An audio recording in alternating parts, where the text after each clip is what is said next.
BNP regime তো দুর্বল, এটা আমি আগেও বলছি, কিন্তু সমস্যা হইতেছে বিরোধী দল দুর্বল। সংসদে যে ভূমিকা দেখার কথা ছিল সেই জায়গায় জামাত আর এনসিপি দাঁড়াইতে পারতেছে না। যে জোটকে দেশের মানুষ রাষ্ট্র ক্ষমতা দেওয়ার জন্য তৈরি হয়েছিল, সেই দেশের মানুষ তো তাদের কাছ থেকে একটা শক্তিশালী বিরোধী দলের ভূমিকা চায়। সে ভূমিকা কি তারা রাখতে পারছে জামাত এনসিপি? হ্যাঁ, পারে নাই। এমন দুর্বল একটা রেজিম, যা কিনা প্রত্যেক দিন একটা করে ভুল করতেছে, তাহলে তো তুলা ধুনা করে দেওয়া যায়। এডিটর সাহেব, এটা তুলা ধনার একটা সাউন্ড দেয় না? এটা পাশে পাশে তুলা ধনার সাউন্ড দেয়। এটা শিখে দেওয়া লাগবে, তুলা ধনা ক্যানকা করে করা লাগে। ও একটা কাজ করতে যাবে আর বিরোধী দলের ভয় কাঁপবে একদম রীতিমতো। এর মধ্যে তিনটা কাজ করেছে। বিএনপি তাদের ফ্যামিলি কার্ড দিছে, ধর্মীয় নেতাদের মাসিক ভাতা দিছে, খাল কাটা শুরু করছে। এই তিনটা কর্মসূচি নিয়ে তো বিরোধী দলে হাউকাও লাগাই দেওয়ার কথা। উল্টা দেখি জামাতের আমির খাল কাটা নিয়ে সাধুবাদ জানাইতেছে, আবার নাসিরউদ্দিন পাটোয়ারি স্বাগত জানাইতেছে, পারলে যে জয়েন দেয় উঠি। কি আর কমো এদের, মাঝে মাঝে মনে হয় হে খোদার দড়ি ফেলাও, বায়ে উঠে যাই। আগে ফ্যামিলি কার্ডের বিষয় আসি। বিএনপি তো সংবিধান মেনে রাষ্ট্র চালাবি, তাই না? এটা কইছে একেবারে, শুনেন। আমরা সংবিধান মেনেই এই পর্যন্ত এসেছি এবং সংবিধান মেনে চলবো। সামনের দিনগুলোতে আমরা সাংবিধানিকভাবে এই রাষ্ট্রকে এগিয়ে নিয়ে যাব। দেখেছেন, সংবিধানের দোহাই তো কাওয়াও দিত, মানে কাওয়া কাদের, কাওয়া কাওয়া কাদের। সংবিধান যা বলবে আমরা তাই করব। কাওয়াজে কইছিল পালাবো না, মির্জা ফখরুলের বাসা আছে না, মির্জা ফখরুলের বাসায় গিয়ে থাকবো, ঠাকুর গায়ে একটা বাসা আছে না। পালাবো না, প্রয়োজনে ফখরুল সাহেবের বাসায় গিয়ে উঠবো। কি জায়গা দেবেন? না হলে ঠাকুর গায়ের বাড়ি আছে না, ওই বাড়িতে গিয়ে উঠবো। ঠিক আছে? বড় জ্বালা জ্বালা। শুনিছেন, আমার তো মনে হয় এই শিলং সালাউদ্দিনের বাসাত গিয়ে উঠিছে কাওয়া কাদের। এস আলমের ব্যবসা দেখিচ্ছে তো শিলং সালাউদ্দিন, তো কাওয়াকে দেখে লাগলো আর কি। কি সমস্যা? যাই হোক, সংবিধান মাইনা যে কাজ করবে খুবই ভালো কথা। ফ্যামিলি কার্ডে কি সংবিধান মানিছেন? মানেন নাই তো। এটা তো পুরাই সংবিধানের বাইরে। কেমনে বাইরে দেখে দিচ্ছি। এই যে ফ্যামিলি কার্ড, এটা কোন মন্ত্রণালয় দিচ্ছে? সমাজ কল্যাণ মন্ত্রণালয়। কোন বাজেট থেকে দিচ্ছে? তারা বলছে নানা ধরনের সোশ্যাল সেফটি নেট ছিল, সেগুলো সমাজ কল্যাণ সহ কয়েকটা মন্ত্রণালয় সেগুলোকে একটা ছাতার নিচে আইনা দিবে, তাই বলছে বিএনপি। রেকর্ড আছে। যাই হোক, তো এই টাকা যে নিচ্ছে বাজেটে, এটা কি সংসদে অনুমোদিত? না তো। এটা তো প্রফেসর ইউনূসের করা বাজেট, সংবিধানের ধারার বাইরের বাজেট। তো এটা নিচ্ছেন কেন? তার উপরে আপনি এক বাজেটের টাকা আর এক বাজেটে দিতেই পারবেন না, সংসদের অনুমোদন লাগবে। একটা জায়গায় আপনার সংসদের অনুমোদন না নিয়েও কাজ করতে পারেন, যদি একই প্রোগ্রাম হয় কিন্তু ডেলিভারি সিস্টেম আলাদা হয়, তাহলে এটাকে রিস্ট্রাকচারিং বলা হয়। সংসদের অনুমোদন ছাড়া রিস্ট্রাকচারিং করা যায়? আপনি তো রিস্ট্রাকচারিং করতেছেন না, কারণ এটা নতুন কর্মসূচি। একই জিনিস ভিন্ন মোড়কে না। এখানে নিউ কমিটমেন্ট আছে, নতুন টাকার কমিটমেন্ট আছে, রাষ্ট্রের নতুন দায় আছে। বিদ্যমান সিস্টেমে মাসিক ভাতা কারা কারা পায়, কিসে কিসে পাওয়া যায়? একটা হইতেছে বয়স্ক ভাতা। কত টাকা? 600 টাকা পার মাস। তার কি বিধবা ভাতা বা স্বামী পরিত্যক্ত ভাতা, প্রত্যেক মাসে 550 টাকা। আর কি প্রতিবন্ধী ভাতা, 850 টাকা প্রত্যেক মাসে। এগুলোই মাসে মাসে। তো ফ্যামিলি কার্ড তো এর বাইরেও দিচ্ছে, বয়স্ক, বিধবা বা প্রতিবন্ধী এর বাইরেও তো দিচ্ছে, তাই না? তো সে তো এক্সটেন্ড করতেছে প্রোগ্রামটা। মাসে মাসে আপনি দিচ্ছেন 2500 টাকা কইরা, এর চেয়ে বড় এক্সটেন্ডেড প্রোগ্রাম, এটা রাষ্ট্রের দায় না? এটা আপনি সংসদে তুলবেন না? আর এর বাইরে কি আছে? সোশ্যাল সেফটি নেটের ভিজিএফ আছে, খাদ্য সহায়তা আছে, দুর্যোগকালীন ত্রাণ আছে। এগুলো তো মাসিক না, এগুলো ইভেন্ট বেস। যেমন ঈদ হইলো, বন্যা হইলো, সংকট হইলো, এরকম সময় একটা পরিবারকে একসাথে মাসে মাসে, প্রত্যেক মাসে 2500 টাকা ক্যাশ দেওয়ার কোন স্ট্যান্ডার্ড ন্যাশনাল প্রোগ্রাম নাই। এখানে রাষ্ট্র নতুন দায় নিতেছে, সেই দায়ের অনুমোদন সংসদ ছাড়া সম্ভব না, ফুল স্টপ। আর যদি পুরনো প্রোগ্রামই নতুন নামে চালায়, তাহলে সেটা সংসদে বলুক যে আমি পুরনো প্রোগ্রাম নতুন নামে চালাইতেছি। দেখি পাবলিকের সামনে এসে বলুক, পাবলিকের সামনে এসে বলুক আমরা উধার কামাল ইধার করছি, নতুন কিছু করি নাই, নতুন বদলে পুরানা মত দিতেছি। বলুক সেইটা। এটা কি বলবে সরকারি দল? বলবে না। এই যে শিক্ষামন্ত্রী এহসানুল হক মিলন আছে না, একদিন মেসেজ দিলেন, হাসিনার আমলেই মনে হয়, যে কথা কইবেন। তো আমি ফোন টোন দিলাম, মুরব্বী মানুষ, উনি যে বিষয়ে আলাপ করছিলেন সেটা এটার সাথে প্রাসঙ্গিক না, কিন্তু এটার সাথে ওই আলাপের পরে উনি ওনার মামলা নিয়ে আলাপ করলেন আর কি, যে ওনার কম্পিউটার নিয়ে হাসিনা মামলা দিছিল। তা আমি শুনলাম, ডিটেলস শুনলাম আর কি ওনার কাছ থেকে বিস্তারিত মামলার বিষয়ে। তো আমি শেষে কইলাম যে মিলন ভাই, আপনি কিন্তু সত্যি সত্যি মামলা খান। উনি বললেন তাই নাকি? আমি বললাম, হ্যাঁ, আপনার ইন্টেনশন ভালো, কিন্তু আপনার প্রসিডিওর ভুল। আমলাদের এটা ধরায় দেওয়া উচিত ছিল, ধরায় দেয় নাই, কারণ ওনারা চায় আপনারা ধরা খান। উনি কিন্তু মানছেন আমার কাছে যে হ্যাঁ এটা তো ভুল হয়েছে, হ্যাঁ ঠিকই বলছেন আপনি, এটা তো ভুল হয়েছে। তো এই ফ্যামিলি কার্ড নিয়ে এই মামলা খাবি, তারেক রহমান, জাহিদ ভাই সবাই খাবি মামলা, সংসদ বাইপাস করার জন্য। তো হাসিনার লোকেরা গেলে হেভি খুশি হয়েছে, বুঝেছ, বাইসা বাইসা হাসিনার লোকদের দিছে বিএনপির লোকেরা, মানে এটি পার্সিয়ালিটি করে নাই, তাই জয় বাংলা স্লোগান দেয়। দেখেন এটা কার এসেছে তো আপনার মোবাইলে টাকা, ফ্যামিলি কার্ডের টাকা। আলহামদুলিল্লাহ, আল্লাহ তুমি জয় বাংলা, জয় বঙ্গবন্ধু। দেখেছেন? যাই হোক, এবার আসেন ধর্ম নেতাদের মাসিক ভাতা। এই কাজটা ভালো করেছে, সাধুবাদ পাওয়ার যোগ্য, কিন্তু দুইখান কথা আছে। এটা তো নতুন খরচের খাত, তাই না? এটা নতুন রাষ্ট্রীয় দায়। সত্যি যদি এটা নতুন রাষ্ট্রীয় দায় হয়, মাসিক দায় হয়, তাহলে প্রশ্ন একটা হইতেছে টাকার উৎস কোথায়? এর দায় কি সংসদের অনুমোদন নিয়ে তৈরি হয়েছে? দায় তো আপনি সংসদের অনুমোদন ছাড়া নিতে পারবেন না, করতে পারবেন না, তো এটা করতে পারেন না। তো আপনি কার্যবিধি প্রণালী, কার্যপ্রণালী ইত্যাদি ইত্যাদি শিখাচ্ছেন, বেসিক রাষ্ট্রটা তো আপনারা জানেন না দেখতেছি। রাষ্ট্র যখন নতুন করে নিয়মিত অর্থ দেওয়ার প্রতিশ্রুতি দেয়, সেটার প্রশাসনিক সিদ্ধান্ত থাকে না, হয়ে যায় বাজেট ভিত্তিক রাজনৈতিক দায়। আপনাকে এটা সংসদে তুলতেই হবে। আপনি কেন এটা সংসদে না তুলে পাশ করে নিলেন? এটা কেউ আপত্তি করতো না, বরং এর ভাতা বাড়ানোর কথা বলতো। আমি বিরোধী দলের সংসদ সদস্যদেরকে বলতেছি, এটা সংসদে যখনই উঠবে আপনারা দাবি তুলবেন এটা যেন কম করে হইলেও ন্যূনতম মজুরির সমান হয়। 5,000 টাকায় ভিক্ষা দেওয়ার দরকার নাই, আপনি ন্যূনতম মজুরির সমান দেবেন। আপনি সম্মান যখন করবেন এইটা করবেন। এবার আসেন খাল কাটা। খাল কাটা জিয়া রহমানের আমলের সময় থেকে রাজনৈতিকভাবে একটা জনপ্রিয় কর্মসূচি, কিন্তু জিয়া রহমানের রাজনৈতিক কর্মসূচি হিসেবে এটা কিন্তু ছিল না। জিয়া রহমানের 19 দফা কর্মসূচিতে এটা ছিল না।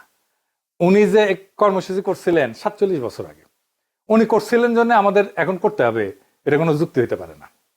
প্রথম প্রশ্ন, যে কোনো সরকারি প্রকল্পের জন্য যেখানে সরকারি অর্থ যাবে, প্রথম প্রশ্ন হচ্ছে আমরা কেন করব, করলে কি ক্ষতি, এই টাকা কেন এখানেই খরচা করতে হবে? এই আলাপটা তো সংসদে করা যাইতে পারতো, করতেও হবে এটা, কারণ এখানে আর্থিক দায় আছে। করা হয় নাই, উল্টা বিরোধী দল প্রশংসা করতেছে। আমি কই যাই, ভাবতেছে প্রশংসা না করলে মনে হয় কবিরা গুনাহ হবে। পাবলিক যদি মাইন্ড করে জিয়াউর রহমানের কর্মসূচি, আমরা এটা প্রশংসা না করলে কি হবে? আরে আপনি যে বুদ্ধিমত্তা নিয়ে, আপনি যে ইন্টেলিজেন্স দিয়ে পাবলিক মানির গার্ডিয়ান হইছেন, সেটা কই? এই খালকাটা নিয়ে আলাপ হইতেই হবে সংসদে, না হইলে এই কাজ বৈধ হবে না। রাষ্ট্রীয় সম্পদ অপচয়ের মামলা খাবে সবাই, বিরোধী দলও খাবে দরকার হইলে। আমার ভিডিও দেখে তারেক রহমানের চাকর বাকররা গালাগালি করতে পারে, কিন্তু ক্ষমতা চিরদিন থাকে না। এটা পাবলিক মানি, জনগণের করের টাকা, এইটা অপচয় করার ইন্ডেমনিটি কাউরে দেওয়া হয়নি, কেউ পাবেও না। রাষ্ট্র যখন জনগণের করের টাকা দিয়ে বড় কোনো প্রকল্প নেয়, তখন স্বাভাবিকভাবে প্রশ্ন ওঠে রিটার্ন অন ইনভেস্টমেন্ট কি? খাল খননের প্রসঙ্গে সবচেয়ে সহজ প্রশ্নটা হলো, এটা কি রাষ্ট্রের জন্য সরাসরি আয় তৈরি করবে? উত্তর হইল না। এখন প্রশ্ন করতে পারেন, রাষ্ট্রের সব খরচে কি সরকারি আয় আনার জন্য হয়? না, হয় না। যেমন রাষ্ট্র রাস্তা বানায়, স্কুল বানায়, হাসপাতাল বানায়, এসব থেকে তো সরাসরি টাকা আসে না, কিন্তু এগুলো অর্থনীতির উৎপাদনশীলতা বাড়ায়, মানুষের সময় বাঁচায়, স্বাস্থ্য উন্নত করে, বাজারকে গতিশীল করে, অর্থাৎ এগুলো ইনডাইরেক্ট রিটার্ন তৈরি করে। তাহলে যদি বলি খাল খনন কি বাংলাদেশের অর্থনীতির ইনডাইরেক্ট রিটার্ন তৈরি করবে, অর্থনীতির উৎপাদনশীলতা বাড়াবে, এটা কি কৃষি, পরিবহন বা বন্যা নিয়ন্ত্রণে বাস্তব পরিমাপযোগ্য কোনো উন্নতি আনবে? আসেন আমরা এই উত্তরটা খুঁজে দেখি। খাল খনন যদি একটা কার্যকর সেচ ব্যবস্থার অংশ হইতো, যেখানে নির্ভরযোগ্যভাবে নদীর পানি কৃষি জমিতে পৌঁছাইতো, তাহলে সেটা কৃষি উৎপাদন বাড়াইতো, তখন বলা যেত এটা একটা ইনভেস্টমেন্ট। যদি খাল খনন এমন ভাবে করা হয় যাতে শহর বা গ্রামে জলাবদ্ধতা কমে, বন্যার ক্ষতি কমে, তাহলে এটা অর্থনৈতিকভাবে যুক্তিযুক্ত হতো। কিন্তু বাস্তবে কি হইতেছে? এরা না সরকারি আয় আনতেছে, না পরোক্ষভাবে উৎপাদনশীলতা বাড়াইতেছে, বরং এখানে আর একটা গুরুত্বপূর্ণ অর্থনৈতিক ধারণা আসে, অপরচুনিটি কস্ট। মানে একটা রাষ্ট্র যখন হাজার হাজার কোটি টাকা খাল খননে ব্যয় করবে, তখন সেই টাকা অন্য কোথাও খরচ করা যায় কিনা, অন্য কোথাও খরচ করলে বেশি বেনিফিট আসে কিনা, সেটা তো দেখতে হবে। প্রশ্ন হইল, এই টাকা কি কোনো বড় রিজার্ভার নির্মাণে ব্যবহার করা যেত না, যেখানে পানি ধরে রাখা যেত? এই টাকাটা কি নদী ব্যবস্থাপনায় ব্যবহার করা যেত না, ড্রেনেজ সিস্টেমে ব্যবহার করা যেত না, বা আধুনিক সেচ প্রযুক্তিতে বিনিয়োগ করা যেত না? যদি সেই বিকল্পগুলো বেশি কার্যকর হইতো, তাহলে খাল খনন শুধু অকার্যকরী না, বরং একটা অপচয়মূলক সিদ্ধান্ত হইয়া দাঁড়ায়। আরো বড় সমস্যা হইলো, এই ধরনের প্রকল্প রাজনৈতিকভাবে খুব দেখানো যায়, ছবি টবি তোলা যায়, মাটি কাটা যায়, ঘোষণা দেওয়া যায়, তারপরে ছবি তুলে বলা যায় তারেক জিয়া না আরেক জিয়া, জিয়া রহমানের ছবির সাথে পাশাপাশি তারেক রহমানের ছবি বসে কাল্ট ফিগার তৈরি করা যায়, কিন্তু এটার দীর্ঘমেয়াদী কার্যকারিতা যাচাই করা হয় না। ফলে খাল খনন একটা অর্থনৈতিক প্রকল্প না হইয়া ধীরে ধীরে একটা রাজনৈতিক প্রদর্শনীতে পরিণত হয়। খাল কাটাকে যদি সত্যিকার উৎপাদনশীল কাজে পরিণত করতে হয়, তবে আমাদের আগে জানতে হবে খাল আসলে কেন কাটা হয়। পৃথিবীতে খালের সাধারণত তিনটা প্রধান ব্যবহার আছে। প্রথমত বাণিজ্যিক নৌপথ হিসেবে খাল, সুয়েজ খাল, পানামা খাল আছে না, এগুলো ক্লাসিক উদাহরণ। এই খালগুলো দিয়ে আন্তর্জাতিক জাহাজ চলাচল করে এবং প্রত্যেকটা জাহাজ টোল দেয়। এর ফলে রাষ্ট্রের জন্য বিশাল রাজস্ব আসে। বাংলাদেশের খাল সেই ধরনের তো না। দ্বিতীয়, খাল হইতে পারে স্থানীয় জলপথ পরিবহনের মাধ্যম, কিন্তু আধুনিক বাংলাদেশে, এই সময়ের বাংলাদেশে অর্থনীতি মূলত সড়ক ভিত্তিক। দাঁড় টানা ছোট নৌকা বা নৌযানের উপর নির্ভরশীল পরিবহন আর দেশের অর্থনীতির প্রধান ভিত্তি না। 3 নাম্বার, এই ব্যাপারটা সবচেয়ে গুরুত্বপূর্ণ, কৃষির জন্য সেচ ব্যবস্থা। পৃথিবীর বহু দেশে নদীর পানি খাল দিয়ে কৃষি জমিতে পৌঁছে দেওয়া হয়, কিন্তু একটা কার্যকর সেচ নেটওয়ার্ক তৈরি করা একটা অত্যন্ত জটিল টেকনিক্যাল ইঞ্জিনিয়ারিং কাজ। এটা কেবল কোদাল দিয়ে মাটি কাটার বিষয় না। একটা সেচের নেটওয়ার্ক ডিজাইন করতে হলে প্রয়োজন কোথায় কত সারফেস ওয়াটার আছে, সারফেসে কত পানি আছে, তার ডেটা দরকার। পুরো এলাকার কন্ট্যুর ম্যাপ দরকার, মানে ভূপ্রকৃতির মানচিত্র। এটা এমন একটা ম্যাপ যেখানে বোঝা যায় কোথায় জমি উঁচু, কোথাও নিচু, পানি কোন দিকে স্বাভাবিকভাবে যাবে, এইটা সব দেখায় দেন একটা কন্ট্যুর ম্যাপের ছবি।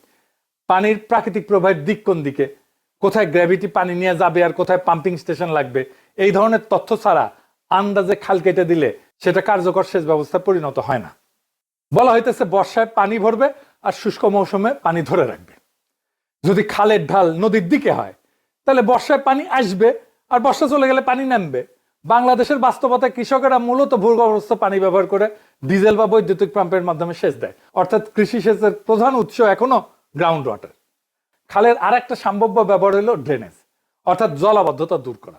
কিন্তু এটা একটা জটিল পরিকল্পনার বিষয়। পানি কোথায় দিয়ে যাবে, কোথায় দিয়ে পড়বে, শেষ পর্যন্ত কোন নদী বা জলাধারে যে সংরক্ষিত হবে, এই সমস্ত পরিকল্পনা ছাড়া খাল খনন করে জলাবদ্ধতার সমাধান হয় না। দুনিয়া অবশ্য সফল ক্যানাল সিস্টেম আছে। মিশরের নীল নদকে কেন্দ্র করে 1000 বছরের সেচ ব্যবস্থা তৈরি হয়েছে। সিন্ধু নদকে ইয়ে করে 5000 বছর আগে সিন্ধু নদকে কেন্দ্র করে সেচ ব্যবস্থা তৈরি হয়েছিল।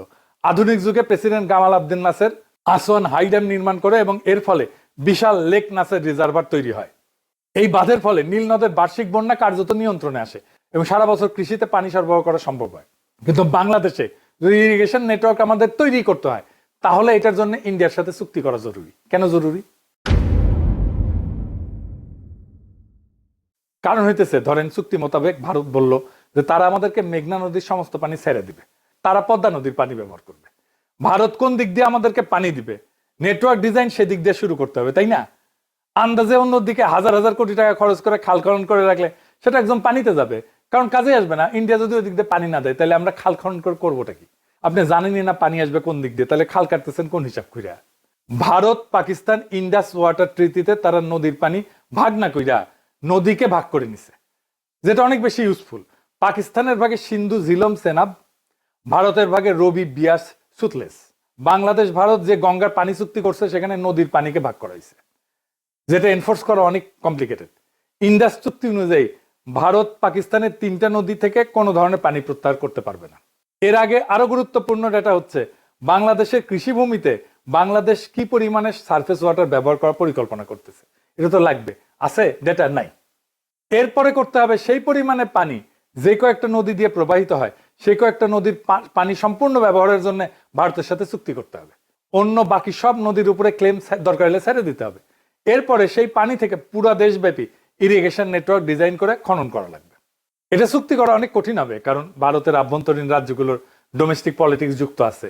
গঙ্গা পানি উত্তরপ্রদেশ, বিহার, পশ্চিমবঙ্গ দিয়ে আসে। প্রত্যেকটা রাজ্য কৃষি প্রধান। ভারতের এক রাজ্য আর এক রাজ্যের সাথে পানি নিয়ে ঝগড়া করে।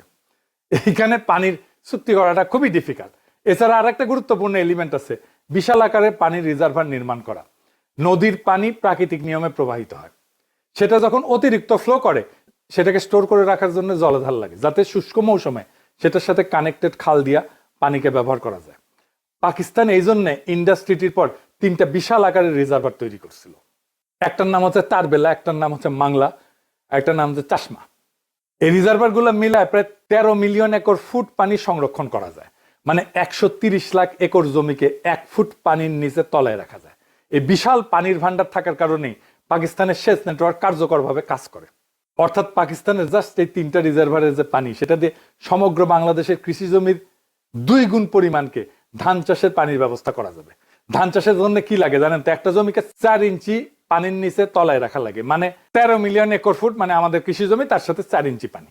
এইটাই হইতেছে আমাদের রিজার্ভারের ক্যাপাসিটি লাগবে। বাংলাদেশে বন্যার সময় অতিরিক্ত পানিকে স্টোর করার কোনো রিজার্ভার নেই, সেই জন্যই পানি ওভারফ্লো করে জনপদকে প্লাবিত করে।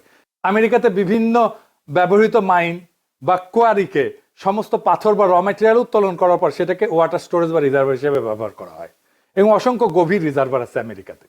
বাংলাদেশের বন্যা সমস্যার সমাধান হচ্ছে রিজার্ভার নির্মাণ করা, আর সেসবকে নদীর সাথে কানেক্ট করে দেওয়া, যাতে বন্যার সময় পানি ওভারফ্লো না করে কানেক্টেড ক্যানাল দিয়ে যায়, সেই সমস্ত বিশাল রিজার্ভারে যায় পড়ে। এটার জন্য হাজার হাজার হেভি ইকুইপমেন্ট লাগবে, কোদাল ঝুড়ি, এটা পুরো প্রহসন।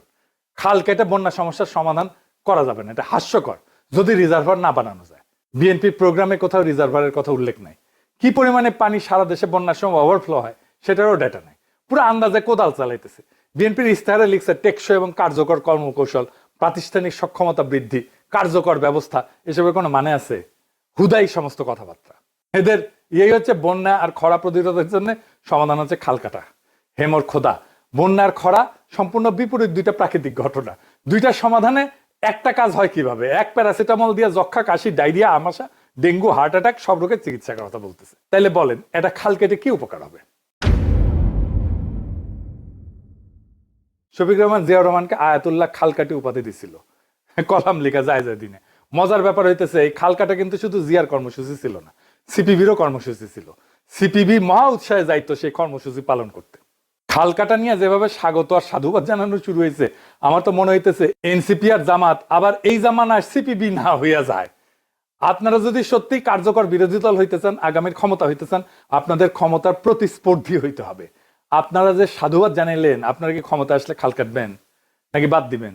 নিজের বিকল্প ক্ষমতা হিসেবে গড়ে তোলেন, নয়তো বিকল্প শক্তি মাঠে উঠে এসে আপনাদের জায়গা দখল করে নেবে। 2024-এ হঠাৎ যেমন ছাত্ররা জায়গা উঠছিল, ঠিক তেমনি বিরোধী দল মানে শুধু সংসদে বসে থাকা না, বিরোধী দল মানে প্রত্যেকটা সিদ্ধান্তকে প্রশ্ন করা, প্রত্যেকটা খরচের হিসাব চাওয়া, প্রত্যেকটা ভুলকে সামনে আনা। সরকার দুর্বল হইলে বিরোধী দল শক্তিশালী হয়, এটাই তো রাজনীতির নিয়ম। কিন্তু এইখানে উল্টা চিত্র, সরকার ভুল করতেছে আর বিরোধী দল সাধুবাদ দিচ্ছে। এই জায়গায় যদি বিরোধী দল তাড়াইতে না পারে, তাহলে তারা এখানে কি করতেছে? রাজনীতি তো কোনো নৈতিক পরীক্ষার খাতা না, এটা ক্ষমতার খেলা। এখানে জায়গা খালি থাকলে সেটা ফাঁকা থাকে না। আপনি যদি শক্তিশালী বিরোধী দল না হন, তাহলে নতুন শক্তি আসবে, যেভাবে 2024 সালে হঠাৎ করে ছাত্ররা উঠে দাঁড়াইছিল। রাজনীতি ঠিক সেভাবেই শূন্যস্থান পূরণ করে। জনগণ শুধু সরকারি দলের উপরে ক্ষুব্ধ হয় না, বিরোধী দলের উপরে ক্ষুব্ধ হয়। হাসিনা আমলে বিএনপির উপরে ক্ষুব্ধ হয়ে ছাত্রদের নেতা মানিছিল জনগণ। তারা আপনাদের উপরে বিরক্ত হইলে সামনে আর একটা নতুন বিকল্প আসার অপেক্ষা করবেই জনগণ। কারণ ইতিহাস একটা জিনিসই বারবার দেখায়, ক্ষমতা কখনোই অপেক্ষা করে না, আর জনতা কখনোই শূন্যতা পছন্দ করে না। ইনকিলাব জিন্দাবাদ।